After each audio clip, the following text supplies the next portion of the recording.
Assassination کے بعد middle asset کے سارے ریجن میں ہم دیکھتے ہیں بہت انسٹیبلٹی آ جاتی ہے. ابھی آپ ایکسس آف ریزسٹنس کی بات کر رہے تھے, وہ بھی افیکٹ ہوتی ہے. تو 2020 کے بعد قاسم سلیمانی کے اسیسینیشن کے بعد ریجن میں کیسے انسٹیبلٹی آئی, اور اس میں یو ایس, اس میں چائنا, رشیا, ایران, یہ سب کیسے انوالو تھے؟ دیکھیے بات اصل میں یہ ہے کہ قاسم سلیمانی کے بعد میرا یہ خیال ہے کہ جو انہوں نے اپنے رابطے بنائے ہوئے تھے نا, شاید وہ رابطے اتنے مضبوط نہیں رہے.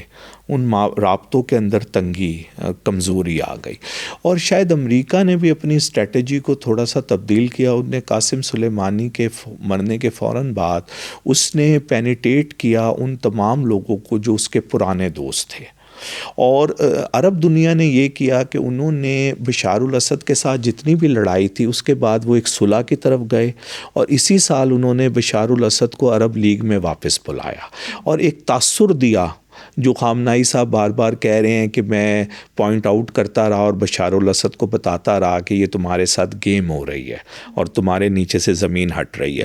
لیکن بشار الاسد صاحب یہ سمجھنے لگے, کیونکہ آپ اگر غور کریں تو ان کے تعلقات ترکی کے ساتھ بھی کچھ بہتر ہو گئے تھے. سعودی عربیہ کا تو باقاعدہ انہوں نے وزٹ کیا, پھر وزیر خارجہ سعودی عربیہ کے ملنے کے لیے وہاں آئے, یو اے ای نے بھی ان کے ساتھ وہ کر لیا. تو ایک چیزیں جو تھی وہ تھوڑی سی بہتری کی طرف آ رہی تھی. یہ وہ ساری صورتحال تھی جو یہ بات بتاتی ہے کہ کچھ کمزوری تھی ایران کی طرف سے. اور ایران کا بھی کیونکہ جو 5+1 والا معاہدہ ختم ہوا اس کے بعد سے ایران پر بھی سینکشنز کا بڑھتی چلی گئی, اور ایران کے لیے بھی اپنی تجارت کو برقرار رکھنا جو تھا نا وہ ایک مشکل ہوتا رہا. تو یہ جو سارے تھے ان کو جو فنڈز چاہیے تھے اس میں بھی کہا یہ جاتا ہے کہ اس میں کٹوتیاں قاسم سلیمانی کے باشو. قاسم سلیمانی صاحب کا قد اتنا بڑا ہو گیا تھا کہ وہ خامنائی صاحب یا پریزیڈنٹ کے ایکولی کھڑے ہوئے تھے وہاں پر, لیکن اب جو لوگ بات کر رہے تھے ان کا قد اس طرح کا نہیں تھا ایران کی عوام کے اندر. تو وہ یہ نہیں کہہ سکتے تھے کہ یہ کاغذ مجھے چاہیے, تو وہ کاغذ اتنا ہی انہیں ملنا تھا جتنا کہ حکومت چاہتی تھی یا خامنائی صاحب چاہتے تھے. تو یہ وہ کشمکش بھی تھی جس کی وجہ سے ان کے جو دوست تھے وہ نسبتاً تھوڑے سے کمزور ہوئے, اور ان کے دوستوں نے کچھ باہر بھی چیزوں کو دیکھنا شروع کیا. انہوں نے کہا یار کہ ٹھیک ہے ایران سے تو ہے ہی ہماری دوستی. دیکھیں اصل میں پچھلی دفعہ بھی صرف ایران کی وجہ سے وہ نہیں بچے تھے, وہ روس کی وجہ سے بھی بچے تھے, کیونکہ طرطوس کے علاقے کے اندر روس کا آخری بندرگاہ کی سہولت حاصل ہے جو بحر روم میں جو یورپ کو ایکسیس کرتی ہے. تو رشیا کے لیے وہ بہت ہی امپورٹنٹ پوزیشن تھی. تو رشیا نے اس وقت جو ہے وہ بھرپور ساتھ دیا بشار الاسد کا. لیکن آج کا رشیا کا مسئلہ یہ ہے کہ وہ یوکرائن کی جنگ کے اندر بہت زیادہ پھنس گیا.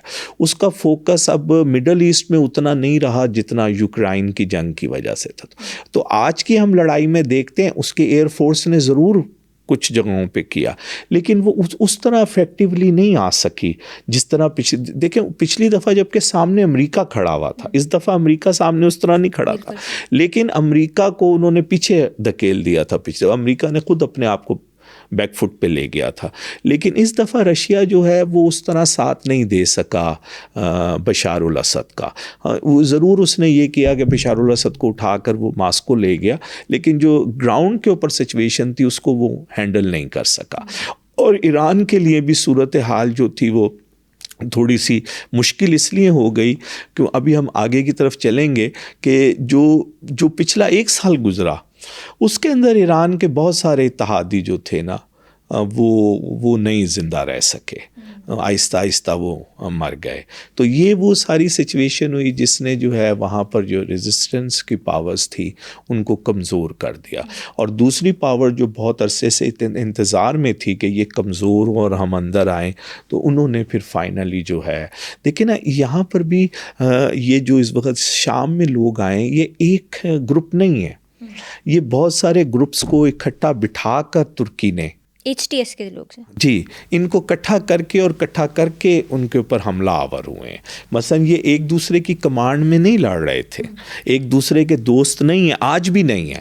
لیکن ٹرکی کی فورس, آپ نے دیکھا کہ ٹرکی کے جو انٹیلیجنس چیف ہیں اور وزیر خارجہ, انہوں نے اس کا کریڈٹ لیا, اور وہ باقاعدہ جو مسجد اموی ہے دمشق کے اندر، وہاں پر پہنچے اور وہاں پر انہوں نے اس کی سیلیبریشنز کی. تو یہ بنیادی طور پہ جو لڑائی تھی یہ انٹیلیجنس ایجنسیز کی لڑائی شروع ہو گئی تھی، اور انٹیلیجنس ایجنسیز کی لڑائی میں ہم یہ محسوس کر رہے ہیں کہ ایران ویک ہوا ہے اور جو دوسری قوتیں تھیں وہ طاقتور ہوئی ہیں. اور اس کا بیک گراؤنڈ ایک یہ بھی ہے کہ اسرائیل جو تھا اس کو ایک موقع مل گیا، اور اسرائیل نے بھی اس میں پورا پارٹ پلے کیا ترکی کے ساتھ اور ان لوگوں کے ساتھ مل کر کے. ٹھیک ہے، ان کا دیکھیں نا، ان کے ساتھ جو مسلمان ریاستیں ہیں اسرائیل کے ساتھ، اس میں جارڈن اور ایجپٹ نے تو اسرائیل کو ایکسیپٹ کیا ہوا ہے، ان سے تو مسئلہ ہی نہیں. ایک رہ دے کر سیریا تھا. سیریا بھی آج اس سیریا کی پوزیشن میں نہیں تھا جہاں وہ 70s اور 80s کے اندر کھڑا ہوا تھا، لیکن بہرحال وہ ایک ایسی طاقت تھی جو ابھی بھی چیلنج کر رہی تھی، یا کم از کم اس کو ایکسیپٹ نہیں کر رہی تھی. لیکن آج کی صورتحال میں اب آپ دیکھیں گولان کی تمام پہاڑیوں پر اب اسرائیل کا قبضہ. تو یہ اصل میں ایک مشترکہ ایفرٹ ہوئی ہے جس کے اندر آپ اس کو اس بات آنکھیں فل وقت کے لیے بند کر لیں، اس میں مسلمان اور کرسچن یا یہودی کی بات نہیں ہے. اس وقت ہے کہ میرا انٹرسٹ کیا ہے. تو جو میرا انٹرسٹ ہے وہ اگر یہودی اور کرسچن کے ساتھ مل کر پورا ہو رہا ہے تو ٹھیک ہے، میرے لیے وہی میرے دوست ہیں. تو یہ سچویشن